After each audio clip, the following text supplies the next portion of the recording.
Hoy es miércoles 28 de junio de 2023 y como todos los días en esta jornada matutina de la Fundación Excelencia, Liderazgo y Transformación, con nuestra aula virtual,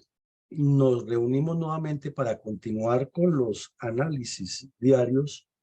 de eventos que ya son parte de la historia y que en muchos casos están olvidados, de lo ocurrido con la lucha del Estado colombiano, de la sociedad colombiana, del pueblo colombiano, contra el narcoterrorismo comunista.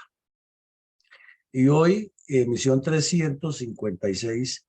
hemos tomado algunos casos de operaciones conjuntas de las fuerzas militares y de Policía Nacional con organismos de la Fiscalía General de la Nación para capturar, para poner a buen recaudo a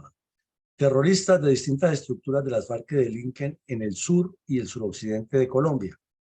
Entonces, saltaremos de algunos departamentos con el fin de presentar casos muy concretos,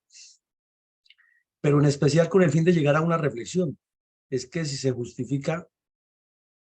todo ese gasto que cuesta la seguridad, todo el sacrificio de las fuerzas militares y de policía y todo el esfuerzo que hacen los miembros de los organismos judiciales para llevar a la cárcel a estos delincuentes, y que luego de un plumazo, un pacto oscuro entre el señor Santos y unos convidados de piedra que lo representaban ante los terroristas en Cuba, quedaran todos libres y los crímenes en el olvido, el trabajo, el sacrificio, el riesgo de las vidas que pusieron todos estos funcionarios públicos, tanto militares como policías y miembros de la rama judicial, en el olvido, y más bien algunos de ellos con investigaciones por supuestas extralimitaciones o porque no se hizo el procedimiento judicial como era, etc. Entonces hoy queremos reflexionar es en eso, hasta dónde el Estado colombiano, la estructura jurídica colombiana ha permitido que todo ese trabajo llegue al puerto que es, o por la politiquería, la corrupción, los oportunismos como el del señor Santos, el del señor Petro, etcétera, termine todo eso siendo letra muerta y trabajo perdido. Adelante, Nico. Saludo cordial para toda la audiencia, para la mesa de trabajo y para los cibernautas que más tarde se unirán con la verdadera memoria histórica de nuestro país en diferido. Damos gracias a Dios por este nuevo día, pero además por darnos la oportunidad que se nos brinda para poder llevar nuestro programa a muchos rincones no solo de nuestro hermoso país Colombia, sino también del mundo y el universo entero, revelando la verdad verdadera, la que no es amañada y por medio de la cual para un país y sus habitantes se constituye en base fundamental para su evolución y constitución de un futuro mejor, ya que conocer su propia historia es en profundidad. Esta afirmación está reflejada en la hermosa frase de quien no conoce su historia está condenado a repetirla. Saludamos a todos y bienvenidos a esta nueva presentación. Gracias, mi coronel. Mi coronel Villamarín, hoy miércoles 28 de junio del 2023, nuestro programa diario de reconstrucción de la memoria histórica aún no contada del conflicto armado en Colombia recordará a nuestra extensa y amplia audiencia algunos apartes del complejo fenómeno de violencia multiforme sucedido en los departamentos del sur del país, convertido en concreto puntal geopolítico y geoestratégico para los intereses de los cabecillas de las FARC y otros carteles de narcotraficantes, con miras a la implantación de un criminal esquema de violencias sistemáticas contra el campesinado, en pos del control terrorista de la zona. De qué manera nuestra Fundación Excelencia, Liderazgo y Transformación resalta la memoria histórica de esas víctimas del narcoterrorismo comunista contra Colombia.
En este orden de ideas, ¿cuál es el impacto social, económico, político y cultural? En síntesis, ¿cuál es el rol geoestratégico del sur y el suroccidente colombiano?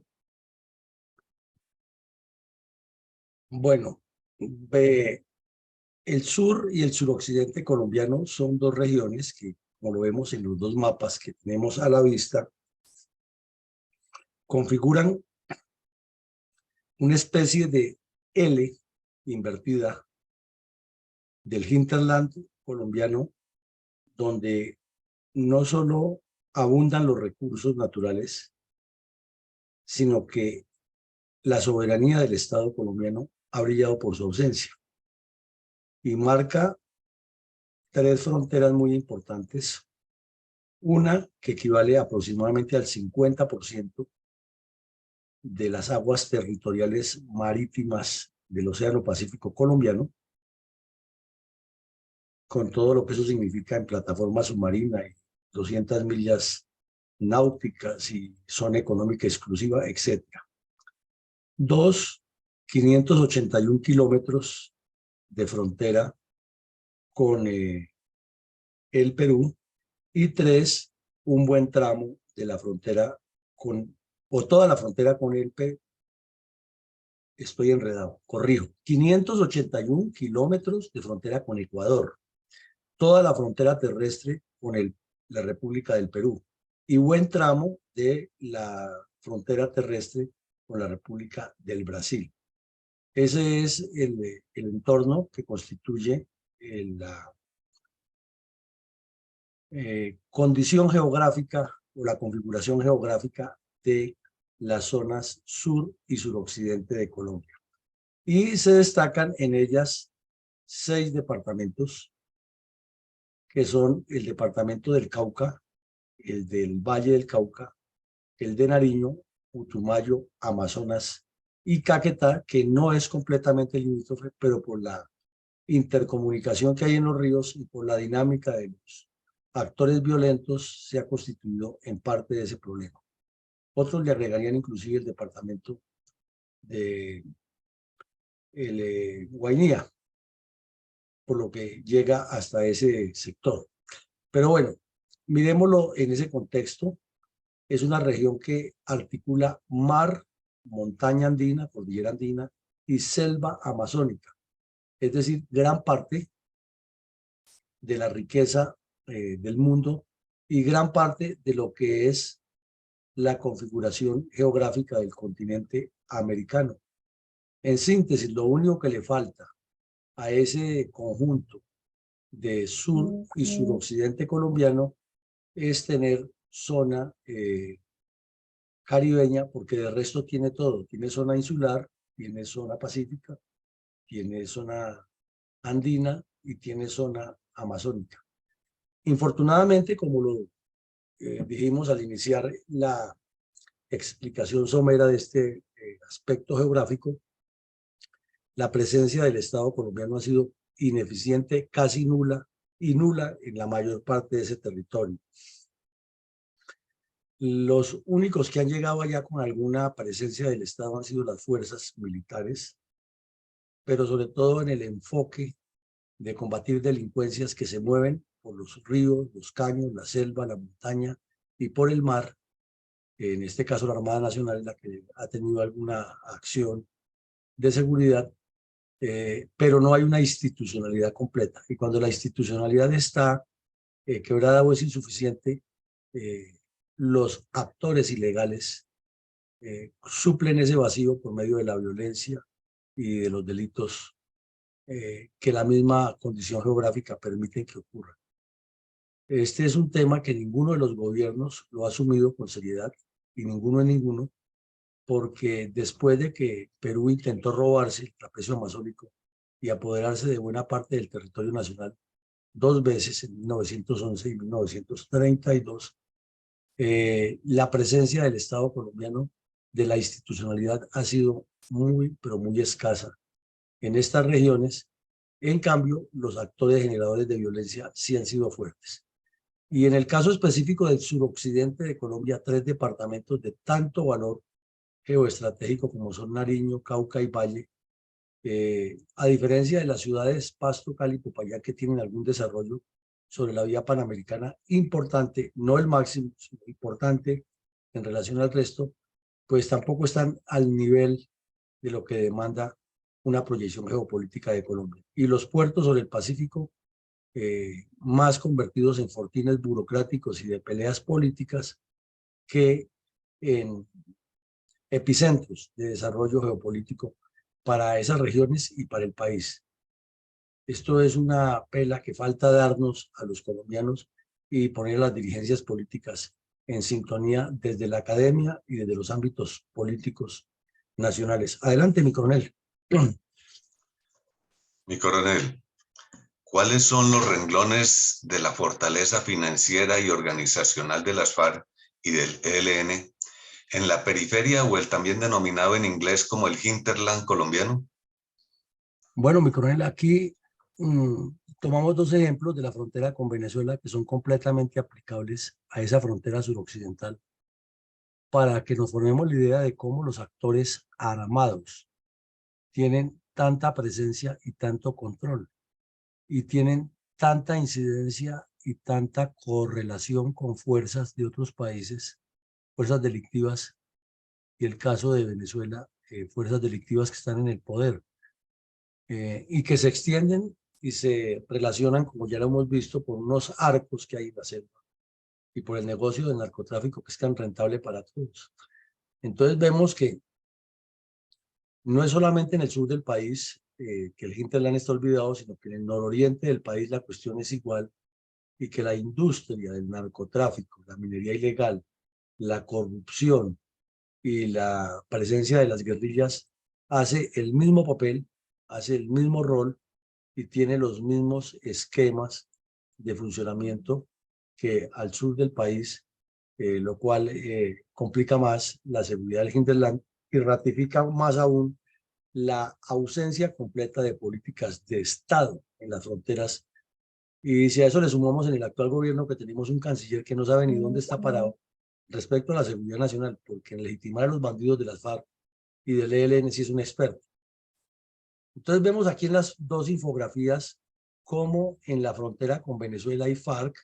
ELN, Fuerzas Bolivarianas de Liberación, terrorista y acomodado por ellos, EPL, Rastrojos, Urabeños, Águilas Negras y Autodefensas Unidas. Cuando uno escucha todos esos nombres, inmediatamente lo asocia con narcotráfico, minería ilegal, secuestro, extorsión y terrorismo. Y luego mira cómo el ELN, en la sola zona del Catatumbo, por mencionar una de las fronteras, tiene todo un proceso de cultivar coca, de transformar la hoja de base de coca y la transformación en clorhidrato de cocaína y el tráfico de la cocaína hacia el exterior. Ponemos estos dos ejemplos, aunque estamos hablando del sur del país, porque en realidad el fenómeno es similar y los procedimientos que están realizando se enfocan en los mismos aspectos y como vamos a ver ya en las capturas que se producen, todas son contra este tipo de estructuras e infraestructuras que manejan las finanzas de los grupos armados ilegales en Colombia y que guardan el mismo procedimiento, la misma dinámica, la misma mecánica y se mueven a lo largo y ancho del país en medio de todos estos ejercicios de ilegalidad y de economías subterráneas con las cuales financian la destrucción del país. Entonces, eso era lo que queríamos resaltar para ver que si en el Catatumbo llueve, en el Putumayo no escampa, si en el Amazonas está metido el narcotráfico, en Arauca también está metido, y al darle la vuelta al mapa, ese es todo nuestro hinterland, o sea que es como si estuvieran rodeando progresiva y sistemáticamente la institucionalidad con el poder oscuro del narcotráfico, de la minería ilegal, del terrorismo, de la ideología comunista, la extorsión, el secuestro y el subdesarrollo que tanto les conviene para poder mantener esas regiones en esos escenarios y estados de violencia latente. Adelante, mi coronel.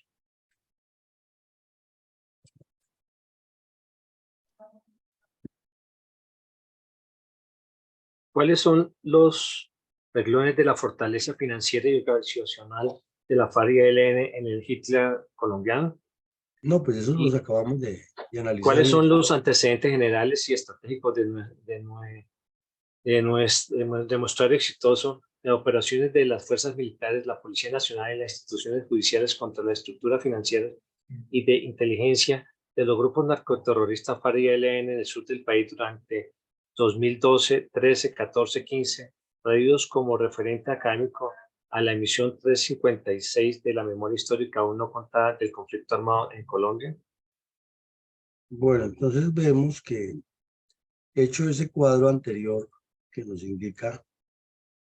cómo el Estado colombiano ha renunciado intencionalmente por la ineficiencia de los dirigentes a ejercer la soberanía y el desarrollo nacional en el hinterland, eh, ese espacio ha sido cubierto desde hace años por los grupos terroristas. Entonces estamos hablando que las operaciones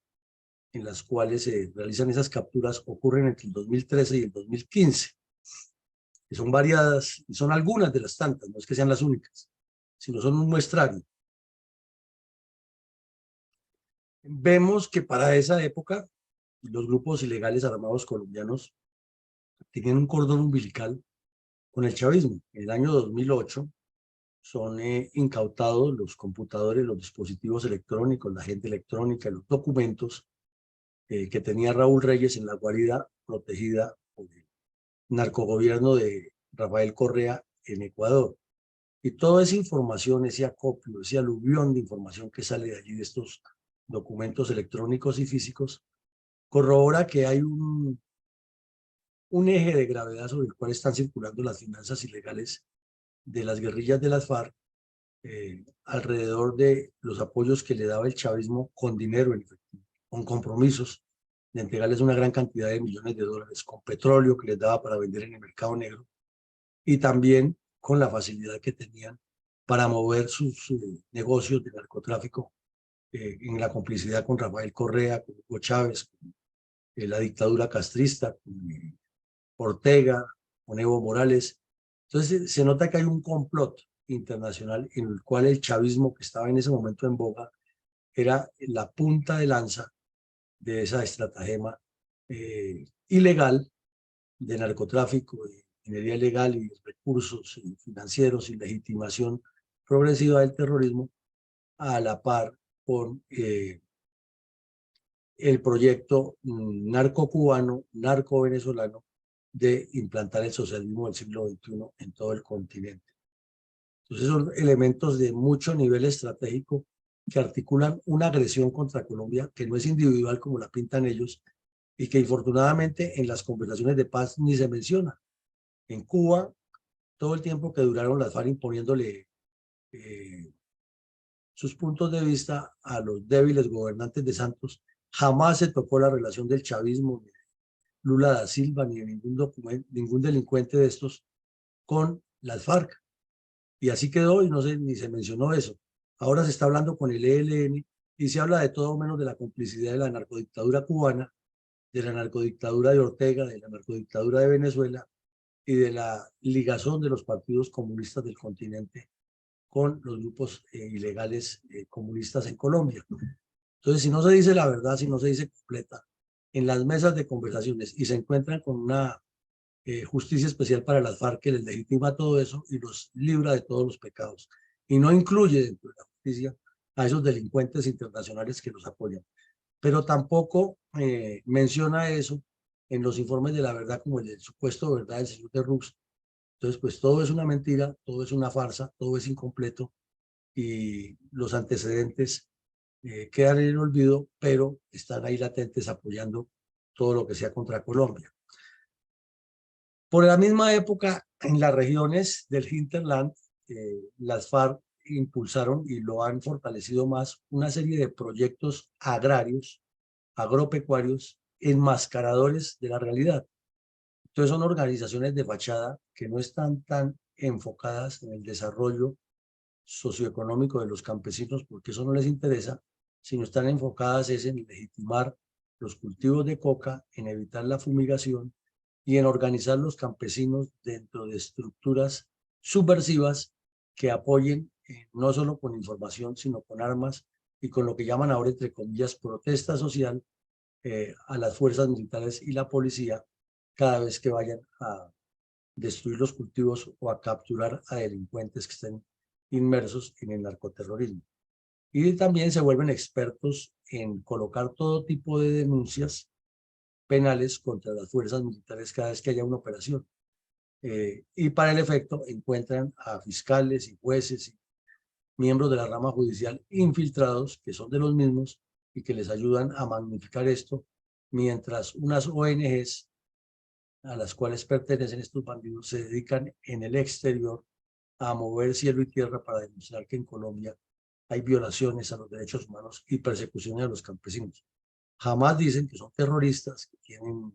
organizaciones clandestinas que apoyan las acciones armadas, el narcotráfico, sino siempre se presentan como líderes sociales agredidos. Y ahora el señor Pae Petros inventó que son los gestores de paz. Entonces, este es un tema que viene de largo rato y que no se ha resuelto.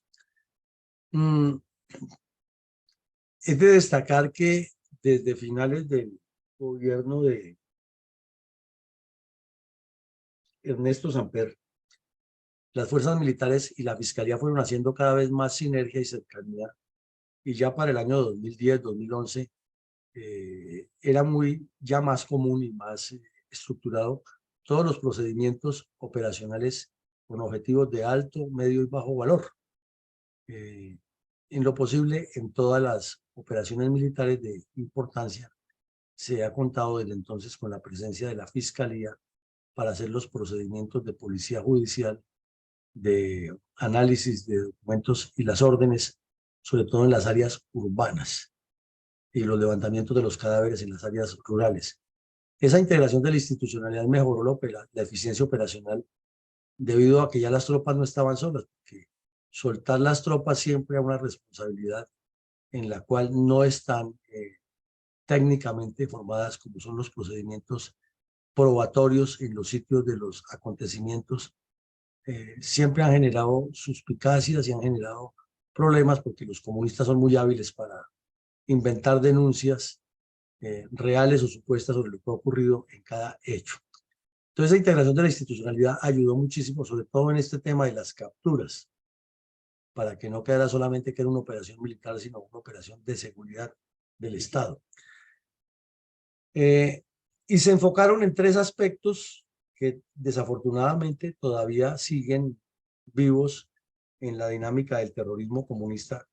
pero sobre los cuales ya hay acopio, hay doctrina, hay jurisprudencia y hay procedimientos coordinados, y de alguna manera los oficiales de las fuerzas militares y policía, cuando van a hacer operaciones de este tipo, tienen ya unos ejes guías sobre los cuales trabajar, y es contra la cocaína o el narcotráfico en general, contra la minería ilegal y contra el binomio extorsión-secuestro, porque son los ejes sobre los cuales gravita la base financiera y económica de los grupos armados ilegales. El complique aquí es que no está completamente estructurado. No todas las fiscalías tienen los medios a lo largo y ancho del país. Afortunadamente la relación interinstitucional sí es buena, antes no era completa, pero faltan elementos, faltan líneas más claras, y sobre todo que los fiscales que han pasado por ahí han utilizado mucho la fiscalía espectáculo, la fiscalía de micrófono, y no una integración más sólida. Entonces, por ejemplo, en la época del señor Montealegre hubo muchas dificultades con las fuerzas militares y la policía para las operaciones. Antes, por el contrario, terminó allanando los centros de inteligencia técnica que son necesarias en cualquier fuerza militar del mundo, con el argumento de que solamente la fiscalía podía hacerlo para hacerle un favor a las varias Santos. Entonces, esas actitudes, esas conductas como tan disímiles, han hecho que esa integración de la institucionalidad exista, claro, y debe existir, pero que no que sea perfecta. Eso es lo que ha causado eso. En otros antecedentes, es que son muchas las masacres y las acciones de populismo armado cometidas por las FARC en las regiones, y muchas las denuncias que se han puesto tanto de manera oficial por parte de las fuerzas militares como en la entrega de los capturados a la fiscalía para sus entrevistas, y han contado todas esas historias. Entonces, sí hay una integración de la institucionalidad porque hay más coordinación, pero ha faltado que esa coordinación se traduzca en más hechos, más acciones y mayor compromiso de los organismos judiciales, no solo para capturar los bandidos, sino para que las condenas se cumplan y para que el INPEC revise todos los protocolos, los procedimientos y le meta más la mano a la corrupción, porque ese es otro problema, que los bandidos terminan es viviendo en hoteles de 5 estrellas e imponiendo su ley y orden dentro de las cárceles, luego de ser capturados en el trabajo coordinado de las autoridades judiciales con las autoridades militares y policiales. Hay también, por esa época, un incremento grande de redes rurales y urbanas, es decir, que se va mirando este hinterland de manera integral por parte de los bandidos, formando estructuras clandestinas de apoyo, formando base social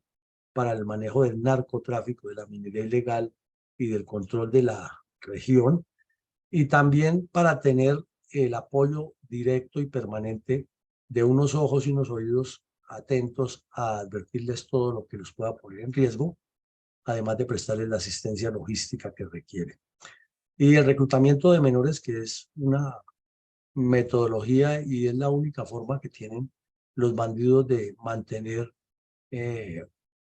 una importante cantidad de personas armadas, ya que una persona de 20, 25 años en adelante es muy difícil que se una a las guerrillas. En cambio, un niño de 13, 14, 12 años es apenas el material ideal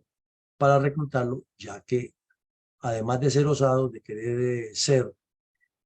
héroes, entre comillas, no tienen ningún problema, tienen buen estado físico y les garantizan que están por lo menos 5 o 6 años hasta que caen en combate o ya maduran y se vuelan o renuncian o quedan lisiados, pero es material, valga la forma incorrecta de decirlo, material humano disponible para poder seguir manteniendo la violencia y el argumento de la lucha de clases. Eso era antes de estas operaciones y desafortunadamente sigue ahí. Y desde luego, antes de estas operaciones estaba en boga el tema de la paz y los diálogos. Ya lo hemos reiterado que durante el gobierno de Uribe y los primeros años del gobierno Santos, la señora Piedad Córdoba hizo todo lo posible y lo posible por desdibujar la figura institucional de la autoridad y legitimar todo lo que fuera de parte de los bandidos con los secuestrados. Y siempre a quien le decía algo, inmediatamente de manera grotesca y agresiva, le decía que era un enemigo de la paz, que no quería la paz y que en cambio ella estaba buscando la paz. Mentira, estaba buscando legitimar a las FARC y hacer su campaña política, y se lo han dicho de 1000 maneras, inclusive tiene hasta denuncias en instancias judiciales por eso. Entonces, pero ella no era la única, estaban todos los comunistas armados y desarmados del continente haciendo la misma estratagema, y fuera de eso con idiotas útiles como la mamá de Ingrid Betancourt, que andaba por el mundo desprestigiando al gobierno de Uribe y no a las FARC. Lo mismo cuando salió el señor José Eladio Pérez, en lugar de cuestionar a los bandidos que lo han secuestrado, se dedicó fue a cuestionar que las fuerzas militares nunca las veía en la selva por donde lo hayan pasado, que no lo hayan protegido. Se le olvidaba contar, eso sí, que Alfonso Cano dijo más de una vez que lo ha secuestrado era para fusilarlo porque tenía unas investigaciones por desvíos de recursos. Eso nunca lo dijo, pero está escrito en las declaraciones de Cano frente a él y a otros políticos. Que lo salvó la campana cuando secuestraron a Ingrid Betancourt es otra cosa, porque las FARC dieron la vuelta, dijeron que los convertían en mercancía de negocio. Pero si no hubiera caído secuestrada Ingrid Betancourt, muchos de esos dirigentes políticos habían sido fusilados en juicios que les tenían las FARC. Pero claro, ya el secuestro de Ingrid y de Clara Rojas cambió el tercio y facilitó esa manipulación de diálogos y de la paz. Como vemos, un contexto complejísimo en el cual esa región del sur y el suroccidente y el suroccidente del país han tenido gran incidencia en el desarrollo de la agresión comunista armada contra Colombia. Mi coronel. Sí, señor. ¿Cuál fue la importancia de la operación interinstitucional de las Fuerzas Armadas con apoyo de la Fiscalía, que culminó con la captura de 11 delincuentes en los departamentos del Valle, Cauca, Risaralda y Nariño en el año 2013. Bueno, mi coronel, en medio de todo este trabajo que hemos descrito, de ese cuadro sinóptico que hemos analizado, se presentaron muchísimas operaciones. Aquí pues estamos tratando de presentar algunas como el modelo de lo que surge de los computadores de estos bandidos que fueron abatidos, de Raúl Reyes, de Alfonso Cano, de Mono Jojoy, y otros bandidos y otros golpes que se causaron en el sur del Tolima, en el Cauca. Entonces, con esos paquetes, la Fiscalía establecía como las estructuras donde estaban organizadas y se hacían trabajos ya técnicos con coordinación con las fuerzas militares y se entraba por sorpresa. Entonces, aquí en este caso vemos que se hizo una operación que se llama Percutor contra unas estructuras que trabajaban en línea directa con Pablo Catatumbo en los departamentos de Cauca, Nariño, Valle y con extensión a Risaralda. Entonces, esa investigación se inició luego de la persecución contra Alfonso Cano y contra Pacho Chino, y se fue documentando de una manera muy metodológica. Entonces se incautaron dragas para la explotación de minería ilegal, ya en la operación, y se encontraron unas fábricas clandestinas de artefactos explosivos utilizados por las FARC para atentar contra la población civil y contra las tropas. Pero lo más llamativo del caso es que eran operados por la mayoría indígenas, o sea, personas de las comunidades que salen a protestar a la autopista porque el Estado colombiano no les da lo que ellos piden, porque quieren más territorialidad, quieren más territorios, más tierras, más control. Y en síntesis fueron capturados 11 terroristas, todos con unos prontuarios ya bien sustentados. Llama la atención aquí en la foto de 2 de los 11 que llevan detenidos con la camiseta de la Selección Colombia, con blue jean y con tenis similares. O sea, eso demuestra una organización total, un control total y con lo que se encontró, lo que se les decomisó y lo que dio la información posterior, se estableció que los brazos de este grupo criminal tenían muchos nexos con los carteles del narcotráfico mexicano y con otros grupos criminales internacionales. Se incautó mucho material que después por el pacto Farsantos quedó durmiendo el sueño de los justos en el búnker de la Fiscalía, pero allí había computadores, agendas electrónicas, celulares sobre todo sus tarjetas SIM, con muchísima información acerca de los contactos nacionales e internacionales, conversaciones para seguir y rastrear con quienes se comunicaban, y todo eso fue quedando como en el olvido. Lo cierto es que cuando ya esto ocurre en 2013, 3 años después de haber iniciado esa operación, y cuando ya se firma el pacto Farsantos, todos estos bandidos quedan libres, todos. Y no se aprovechó, por ejemplo, que algunos de estos eran miembros de las milicias para haber judicializado las milicias bolivarianas y haberle puesto el tate quieto en Cuba a las FARC, ¿no? Porque había el afán de firmar lo que fuera para que a Santos le dieran un premio Nobel de Paz y para que, como dijeron el general Mora y de la Calle, se llegara a la paz más perfectamente posible. Entonces, en eso termina una gran operación y por eso lo cuestionábamos al principio. ¿De qué sirvió todo ese sacrificio de los soldados, el gasto en aeronaves, en combustible, en los riesgos, en combates, etcétera, para meterlos a la cárcel? Y 2 años después llegó el señor Santos y los dejó libres a todos porque era más importante su premio Nobel que la seguridad nacional. Adelante, mi coronel. ¿Cómo refirió para sus lectores el portal electrónico Norteamérica la exitosa operación interinstitucional de las fuerzas militares y la Fiscalía para golpear una estructura narcoterrorista de la FARC en el Cauca el 26 de diciembre de 2014? Pues aquí vemos que por la misma época, también en el Cauca, las fuerzas militares y la y la Fiscalía, o sea, la Fuerza de Tarea Apolo de la Tercera División, hicieron un trabajo magnífico con la Fiscalía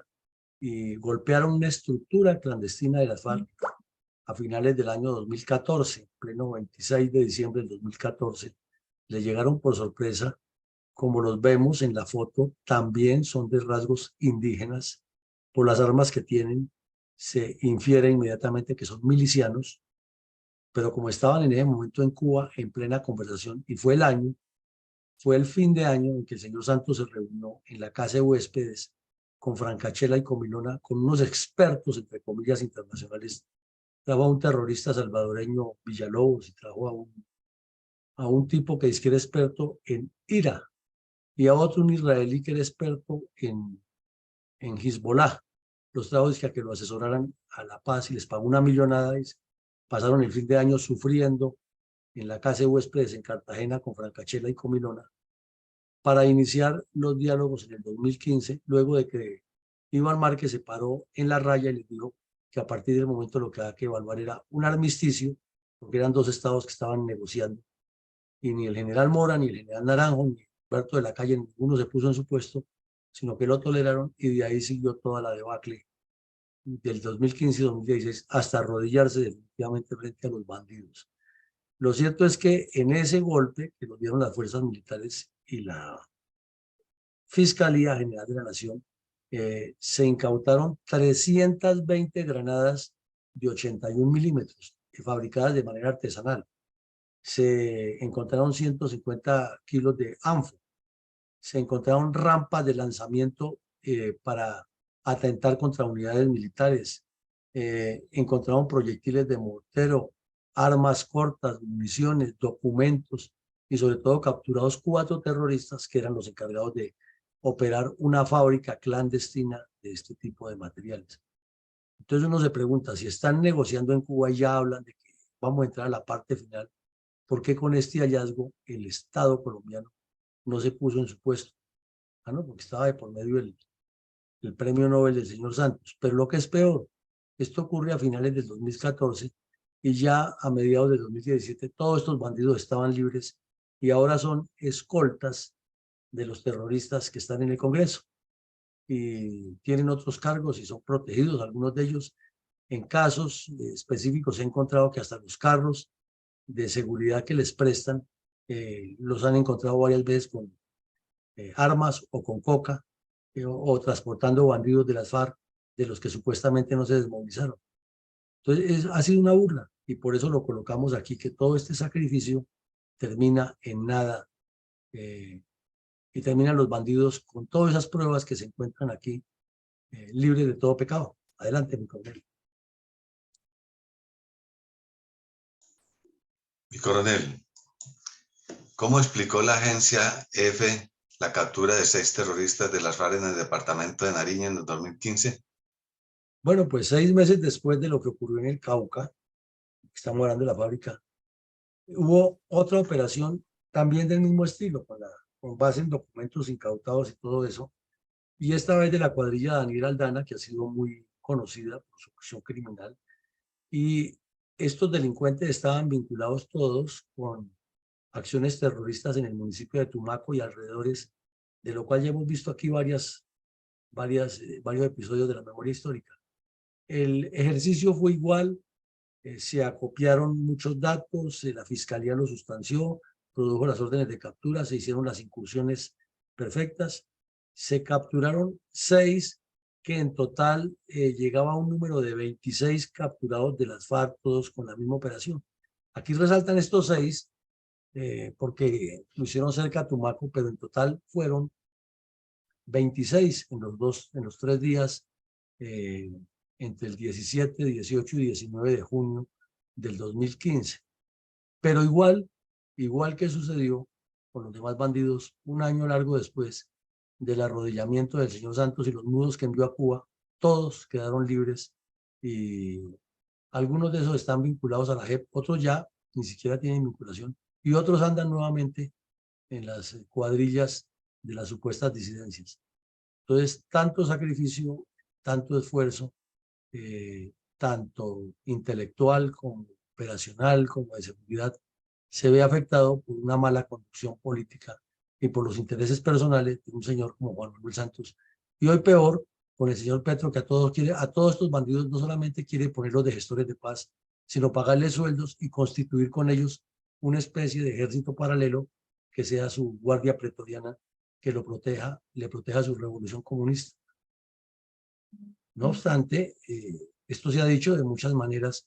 pero ni los medios de comunicación ni la academia le ponen cuidado, a pesar de tener los archivos, los hechos probatorios de que lo que estamos diciendo es por ahí y no de otra manera. Y inclusive estos bandidos que capturaron en Tumaco tenían fama de ser sicarios, de haber aplicado lo que llaman ellos el plan pistola contra muchas de sus víctimas, que son crímenes gravísimos, pero todo en nombre de la paz y del premio Nobel para el señor Santos pasó al olvido. Adelante, mi coronel. A manera de ejemplo selectivo, en los departamentos del sur y suroccidente del país sirvió el pacto FARC-Santos para traer paz al departamento de Nariño y sus alrededores. No, no lo sirvió por las razones que hemos dicho. Y aquí vemos que otra operación en Nariño también se capturan 12. O sea, uno va sumando y eso es una cantidad de gente que pasa por centenas, todos vinculados al mismo proceso y en todos los casos con fotos del material que se les encuentra, que no son exactamente ni totes, ni triquitraques, ni voladores, sino son fusiles, lanzagranadas, explosivos, armas cortas, proveedores, municiones, bombas, etcétera, uniformes, planes, computadores, documentos, cable eléctrico para causar explosiones,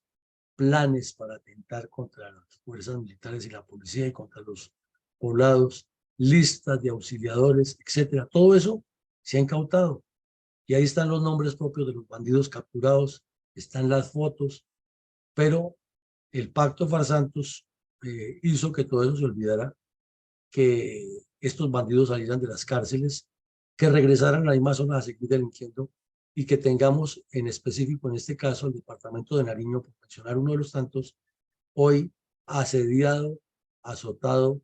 y amenazado permanentemente por estos grupos criminales, con la dificultad que donde llegan las tropas inmediatamente aparecen los, entre comillas, líderes sociales y los, entre comillas, gestores de paz, a impedir que los soldados capturen a los delincuentes, que les destruyan los cultivos de coca o los laboratorios e inclusive que les quiten las armas. Todo eso pasa y es una demostración y un reflejo que el pacto FARC-Santos no le sirvió sino a él para que le dieran un premio Nobel de Paz, a Timochenko para llevar un poco de bandidos al Congreso de la República y a las FARC para seguir delinquiendo con un brazalete aparentemente prestado y con una supuesta disidencia, y a los comunistas para seguirse petaqueando el país con su cuento de que en Colombia hay desigualdades sociales que se deben resolver es al estilo comunista y no con un desarrollo integral de la nación. Adelante, mi coronel. Mi coronel, a manera de ejemplo selectivo en los departamentos del sur y suroccidente del país, sirvió el pacto FARC-Santos, corrijo. ¿En qué formas resalta nuestra fundación el drama de la niñez colombiana víctima de las diversas ópticas por la acción narcoterrorista de las cuadrillas de las FARC, el ELN y el M-19 en Colombia, y en este caso los departamentos del Valle, Cauca, Nariño, Putumayo, Caquetá y Amazonas?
Podríamos embosar a nuestros oyentes y teleaudientes algunas reflexiones académicas en torno al muestrario de exitosas operaciones de las fuerzas militares, la Policía Nacional y las instituciones judiciales contra estructuras financieras y de inteligencia de los grupos narcoterroristas la FARC y ELN en el sur del país durante los años 2012, 2013, 2014 y 2015, tratados en el día de hoy con ocasión de la sección 357 de la memoria histórica aún no contada? Sí, claro, pues comencemos por decir que no se puede dejar en el olvido todas estas acciones terroristas y eso es lo que buscamos como fundación en este programa, ¿no? Que lo que han hecho las FARC, el ELN, el EPL, el M-19, el Quintín Lam, el PRT, el ERG, tantos grupos terroristas criminales, no quede en el olvido y al reconstruirlo y colocarlo aquí de manera sistemáticamente organizada con numeración y por departamentos, por fecha, etcétera, haya una fuente creíble, documentada y evidenciada de lo que realmente ha ocurrido para que se pueda hacer investigación científica y se pueda tener mayor claridad de esa sistematicidad terrorista contra Colombia. Lo mismo para los colombianos en el caso de hoy, con estas capturas que terminaron en nada después de tanto esfuerzo, nos queda demostrado es que el hinterland, nuestro espacio exterior geopolítico, no ha sido valorado en su dimensión por la dirigencia política, ni se ha pensado en desarrollar el país hacia sus fronteras y aprovechando sus recursos y la capacidad de ese talento humano, porque así como tienen esa creatividad para volverse de bandidos y delincuentes, si esa creatividad se maneja en forma acertada, asertiva y positiva, pues es mucho el desarrollo que le puede traer al país, porque son personas que son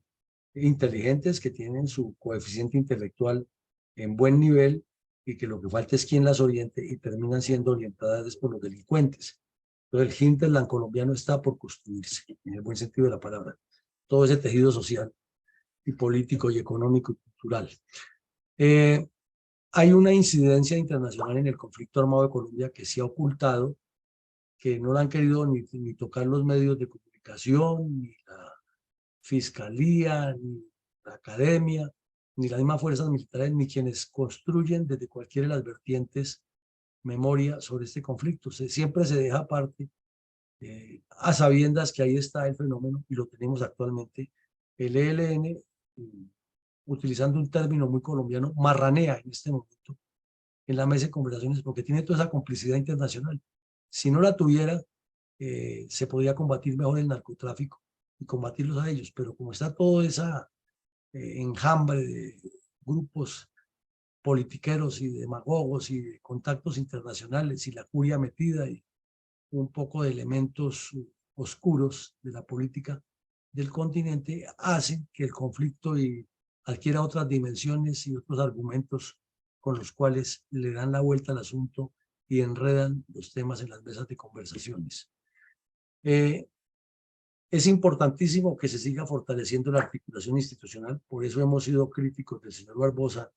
en los últimos días cuando le da por hacer politiquería desde el cargo de fiscal y además atacando a las fuerzas militares y a la policía en lugar de atacar a los bandidos de las FARC y a quienes están violando las leyes. Esa articulación institucional es esencial y se requiere que sea cada vez más sólida. El narcotráfico, la minería, la extorsión y el secuestro siguen siendo el eje de gravedad financiero y sobre el cual gira todo el proyecto criminal de las FARC y del ELN y demás grupos narcoterroristas. Entonces, en esa articulación institucional se requiere mucha más eficiencia y que, por ejemplo, el IMPEC se integre muchísimo más a esto, el Ministerio de Justicia, los jueces sean más efectivos y haya una mejor vigilancia de todos los organismos encargados de hacerlo para que en las cárceles en realidad estos sujetos paguen las penas y sean sometidos a procesos de resocialización y no de legitimación del terrorismo y de la delincuencia de las cárceles. Y que fuera de eso estén dedicados sus, entre comillas, defensores de derechos humanos a sacarlos de la cárcel y con el presidente Petro nombrándolos de mediadores de paz y de gestores de paz, hasta ofreciéndoles sueldo después de todos los daños que le han hecho al país. La doble moral marxista-leninista es larga, es extensa, aquí la hemos hablado muchas veces, y materializada en esas organizaciones que están hechas es para legitimarlos y no para cuestionarlos ante la historia y ponerlos en su verdadera posición. Y lo mismo para que paguen con cárcel intramural por lo que han cometido, porque ese cuento de las cárceles simbólicas lo único que hace es incentivar a que otros delincuentes cometan peores delitos y siempre tengan el argumento de que sea, los que ya estuvieron les dieron esto, a ellos tienen que darles todavía más. Es importantísimo que la sociedad entienda, el mundo, el país entienda que detrás del argumento de paz y diálogo de las guerrillas y los comunistas armados y desarmados, siempre hay no un gato, sino un jaguar encerrado, un engaño permanente, porque es su óbice sobre el cual hacen que gire todo su proyecto y su plan criminal enmascarado con mentiras y con engaños. Bueno, mi coronel González, el turno es suyo. Gracias, mi coronel. El comentario para la sesión del día de hoy. El recuento del día de hoy sobre las operaciones de las Fuerzas Armadas y la Fiscalía Nacional contra la estructura financiera y de apoyo ideológico y logístico de los grupos terroristas en el sur del país durante el gobierno de Juan Manuel Santos es la demostración de la forma de cómo el terrorismo comunista se fue afianzando en el contexto de las instituciones nacionales. El narcoterrorismo comunista se infiltró de tal forma en las regiones del sur del país que hizo creer a la población engañada de que dicha ideología sería la solución de todos sus males y la forma de lograr la felicidad eterna sin mayor esfuerzo humano, es decir, sin el sudor de la frente. Sin que se dieran cuenta que son manipulados con las mentiras de los ideólogos socialistas y que por eso los despiadados cabecillas de esas cuadrillas criminales se creen justificados para cometer toda clase de crímenes, asesinatos y muertes. Y que de esa forma no alcanzan a ver que quienes realmente se benefician de esa barbarie son ellos, puesto que el pueblo que dicen defender y prometen tanta felicidad no le ha tocado nada. Como lo ha demostrado la suerte de las naciones que ciegamente han sido conducidas al abismo del comunismo. Y en ese entorno tan diabólico han caído muchas personas de organizaciones tan necesarias y valiosas como los sindicatos comunistas, muchos líderes de los partidos políticos, bastantes periodistas de los medios de comunicación y hasta santos prelados de la iglesia que han empuñado las armas en su errado propósito de traer la infinita felicidad del cielo a la tierra. Y al mismo tiempo muchas valientes y heroicas tropas de nuestras Fuerzas Armadas que han dado su vida por impedir que esa falacia siga conduciendo a muchas mentes ingenuas al abismo de la desgracia. Puesto que sin ese heroico valor, la nación ya habría perecido en las garras del oso comunista, como desgraciadamente le han sucedido a muchos países en el mundo. De tal manera que la historia está dejando registrada para la memoria eterna la crueldad de los grupos terroristas en Colombia, que jamás podemos dejar olvidar. Asimismo, los malos gobiernos que por su ignorancia e ingenuidad no han sabido defender al pueblo trabajador y honrado. Y especialmente al pueblo del campo. Y por el contrario, y al mismo tiempo, la valentía de los héroes que merecen gratitud y reconocimiento por sus sudores y sacrificios, como lo ha sido por parte de nuestras tropas. Gloria eterna para todos ellos. Muchas gracias, mi coronel. Bueno, muchas gracias por su comentario sobre el reconocimiento a nuestros soldados y policías que se han sacrificado y al cuestionamiento que usted hace de que el esfuerzo no ha sido ni paralelo ni igual por las instituciones y que ha faltado articular más esa institucionalidad. No sé si usted tenga el comentario de mi coronel Alarcón. Sí, un poquito más adelante, después del comentario de mi coronel Villavicencio. Bueno, adelante, Vicencio. Para todos, pues es muy bien sabido la importancia estratégica que tiene el sur del país. Desde la parte más oriental de la Amazonía hasta la occidental, que es Nariño.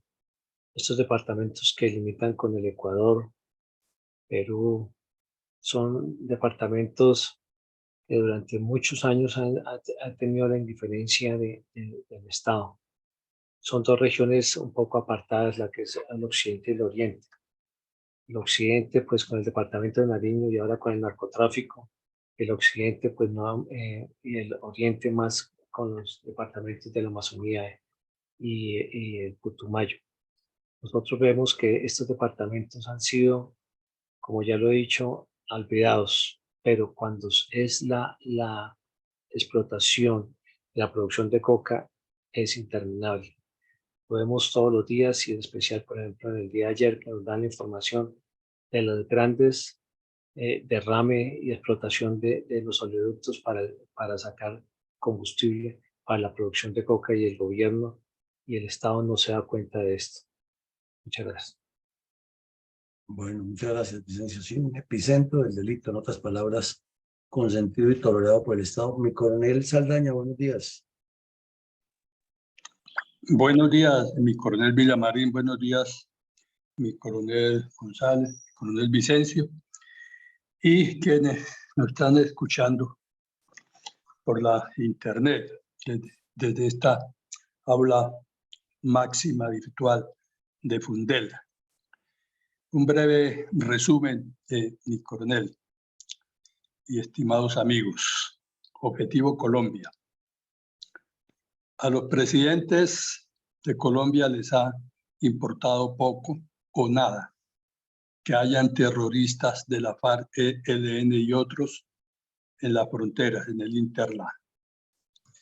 Parece que solo se dan cuenta cuando tocan la capital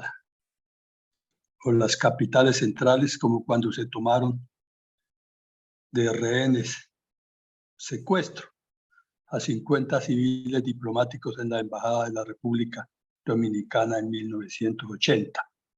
El grupo terrorista del M-19,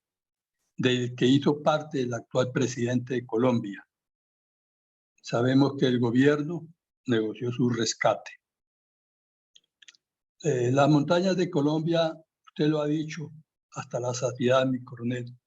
son propicias vías para el narcotráfico y ese lucrativo negocio despierta ambiciones, no solo para los grupos violentos, sino para muchas agrupaciones políticas. En Colombia ha decaído la economía a causa del cultivo de los narcóticos. Pero desde afuera se ve a Colombia como si fuera un estado seguro, un estandarte de la democracia,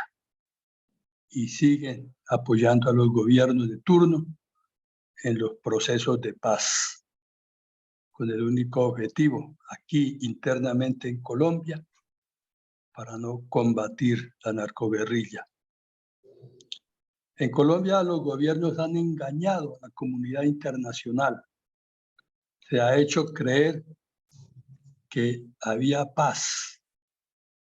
que la paz llegó y que llega mediante un acuerdo amañado en donde las condiciones todas fueron y las han impuesto los grupos terroristas de la FARC, que nada han cumplido ni ha habido un buen cálculo político de los gobiernos. Pues mire, mientras usted ponía aquí en la conferencia, todo estaba mirando yo un mensaje que llegó por las redes, que no entiendo cómo hasta ahora, dice el congresista republicano Mario Díaz Balart, comillas, grupos de extrema izquierda quieren destruir a Colombia, cierra comillas, que Venezuela y Cuba financian, perdón, no he cerrado las comillas, sigue diciendo el congresista republicano de Estados Unidos, que Venezuela y Cuba financian una guerra civil en Colombia para imponer un régimen comunista de América Latina. Es decir, ¿será de verdad desconocimiento o ingenuidad que hasta ahora se hable de esto cuando llevamos 60 años? ¿Hasta dónde alcanza el engaño de los gobernantes colombianos cuando van a llevar mentiras a la comunidad internacional para apoyar a los narcoguerrilleros y para pretender que con procesos de paz alcanzamos la paz, valga la redundancia? Es mi reflexión por hoy. Gracias y feliz día. Muchas gracias, mi coronel. Muy acertado lo que usted nos menciona acerca de la influencia de estos grupos criminales y la desinformación que hay acerca de Colombia, acerca de Colombia en el mundo. Una preocupación grande que nos debe afectar a todos los colombianos y ponernos a pensar en caminos, opciones, salidas, porque esto no puede seguir eternamente así. Bueno, mi coronel, muchas gracias. Mi coronel González, el comentario que faltaba. Mi coronel, este es el comentario y aporte de mi coronel Alarcón para el día de hoy. Dice así: hoy solo quiero reiterarles el llamado para que estemos atentos a cualquier movimiento o acción izquierdosamente comunista que se oriente en todos los rincones del país y el mundo, tergiversando y torciéndole el pescuezo a la verdad verdadera, cambiando la realidad de la historia e induciéndonos a pensar que la violencia terrorista de los grupos narcoterroristas patrocinados por el Partido Comunista, disque clandestino, pero influyente en todos los demás partidos, como un cáncer voraz. Por eso, nuestra invitación para que visiten nuestra página web de la Fundación, donde estamos contando la verdad vivida por nuestros héroes, para que reunidos en familia, con especial orientación hacia nuestros jóvenes, analicemos y preparemos para el futuro y podamos discernir con ellos en la diferencia de lo que hacen los narcoterroristas y las ejecutorias operacionales legales de nuestra fuerza pública, para que no tengamos que vivirla de nuevo, seguramente con mayor crudeza y crueldad. Muchas gracias, mi coronel. Bueno, muchas gracias por el comentario, mi coronel Alarcón. Claro, lo que se desconoce se repite, simplemente. Pues llegamos al final del ejercicio. Les agradecemos a todos su asistencia. Los invitamos esta noche a continuar con las actividades de la Fundación Excelencia, Liderazgo y Transformación, encaminadas a formar estadistas con visión de estrategas. Nos despedimos y les deseamos a todos un feliz día y que Dios nos siga bendiciendo.